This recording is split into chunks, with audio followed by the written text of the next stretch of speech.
हरे कृष्णा। जय गंगा मैया की जय हो। माँ गंगा का पावन तट, प्रातःकाल का समय।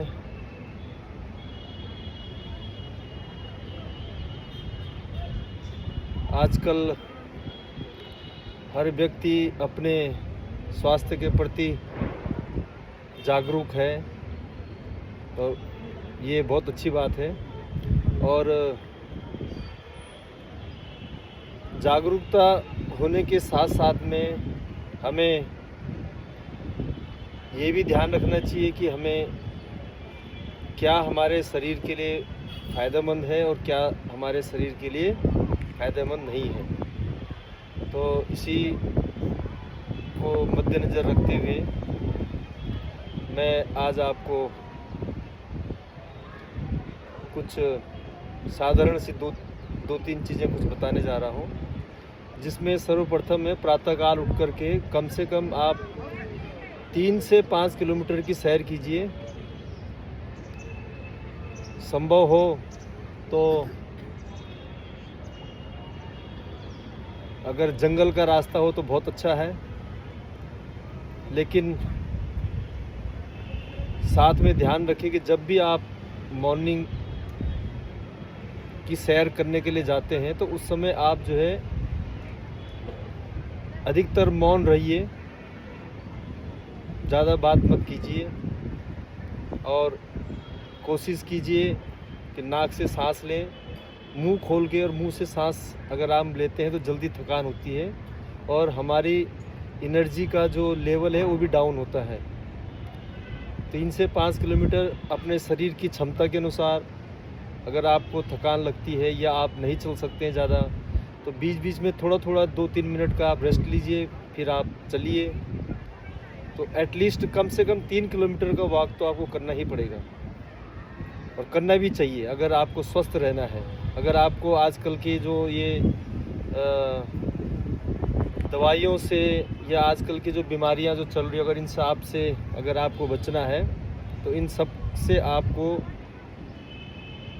बचने के लिए प्रातः की सैर करनी ही पड़ेगी, क्योंकि प्रातःकाल जो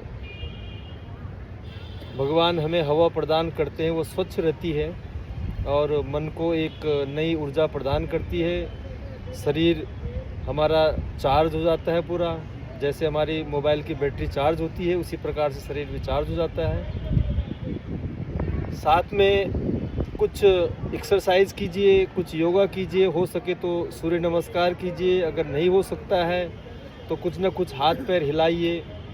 आप अपने हाथों को ऐसे हिला सकते हैं, ऊपर नीचे कीजिए, इधर उधर कीजिए, कुछ ना कुछ शरीर में मूवमेंट कीजिए। मूवमेंट करने से क्या होगा, शरीर में जो खून का फ्लो होगा वो बढ़ेगा और जिससे हमारे जो जोड़ों के दर्द है या और दूसरी तीसरी तकलीफ़ें हैं वो होने के चांस कम रहेंगे। ऐसा नहीं कि हम योग करेंगे तो हमें जो है बीमारी नहीं होगी, बीमारी हो सकती है। हमारा प्रारब्ध है, हमारे कर्म है, हमारा खान पान के ऊपर भी निर्भर करता है। ऐसा नहीं है कि अगर हम योग कर रहे हैं तो हमें बीमारी नहीं होगी, लेकिन हम इन चीज़ों से बच सकते हैं। जैसे हमारे शरीर की जो प्रतिरोधक क्षमता होगी वो बढ़ेगी। प्रतिरोधक क्षमता बढ़ने से जो है सर्दी जुकाम बुखार ये जो छोटी मोटी जो बीमारियां होती हैं ये हमारे शरीर को लगने के चांस कम रहेंगे। और साथ में कुछ आप प्राणायाम कीजिए। प्राणायाम में आप जो है कपालभाति, आजकल जैसे सर्दी आ गई तो आप भ्रस्त्रिका भी कर सकते हैं। साथ में अनुलोम विलोम कर सकते हैं। अनुलोम विलोम के लिए आपको सीधा बैठना है। आप जो है बाईं तरफ से आप सांस लीजिए, दाईं तरफ से अगर आप सांस लीजिए। सर्दियों में दाईं तरफ से सांस लेनी चाहिए, क्योंकि दायां जो हमारा हिस्सा है वो सूर्य को बिलोंग करता है और बायां वाला जो है चंद्रमा को बिलोंग करता है। तो इस समय हमें हमारे शरीर को अगर गर्मी की आवश्यकता है, क्योंकि सर्दियां हैं, तो हमें दाईं तरफ से जो है सांस लेनी चाहिए। दाईं तरफ से सांस लीजिए, बाईं से छोड़िए, बाईं से सांस लीजिए,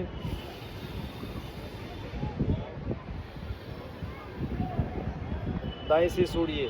अगर आप 1 सेकंड दाएं से सांस ले रहे हैं तो 1 सेकंड ही आप सांस छोड़िए। ऐसे ही आप जो है इक्वल रेशियो बनाइए। धीरे धीरे करके इसकी फिर एडवांस स्थितियाँ भी होती हैं। साथ में आप जो है कपालभाति कीजिए। कपालभाति में आपको अपने पेट को अंदर की तरफ ले जाना है, पिचकाना है। जैसे धौकनी होती है उसी तरह से आपका पेट जो है, आपका पेट मूवमेंट करेगा। जैसे आपने गुब्बारे के अंदर हवा भरी, फिर आपने उसको पिचकाया तो हवा बाहर निकल गई, फिर आपने हवा भरी, फिर आपने उसका, इस तरह से ये पेट के लिए बहुत बढ़िया एक्सरसाइज है। लेकिन अगर किसी को ज़्यादा ब्लड प्रेशर ज़्यादा है तो उनको थोड़ा सा इससे अवॉइड करना चाहिए या धीरे धीरे करना चाहिए। इस प्रकार से भ्रस्त्रिका भी कर सकते हैं।